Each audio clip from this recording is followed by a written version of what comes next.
For the product page, the first thing we want to do, we're going to set up a game to make sure that we have a product to actually put information into. So let's go ahead and go to our game world level. So if this is your first time working in Build a Game, then you can just follow along with these. If you already have a product, then you may be skipping over to a different video. But what we're going to do is start with My Game. By default, Build a Game will set up a game world level for you.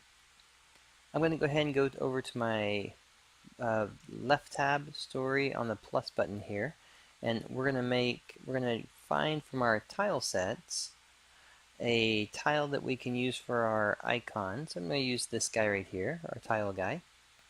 We'll just call this Tile Guy Adventures. For the other two, we can either leave them blank. It's going to have a question mark to make sure that you remember that you need to place some kind of visual reference here for it, and for this one. For the things that we're currently working on, all we need to do is make sure we have one for our initial one right there. Along with that, let's go to our genre, and for the genre, I'm just going to say it's a platformer, and then we'll just do exploration. Alright, so with those two selected, I'm going to go back. At this point, I have the game set up so that when I go to my games, my stuff, I can go to my development, and you'll notice that we now have a product, which is the Tile Guy Adventures.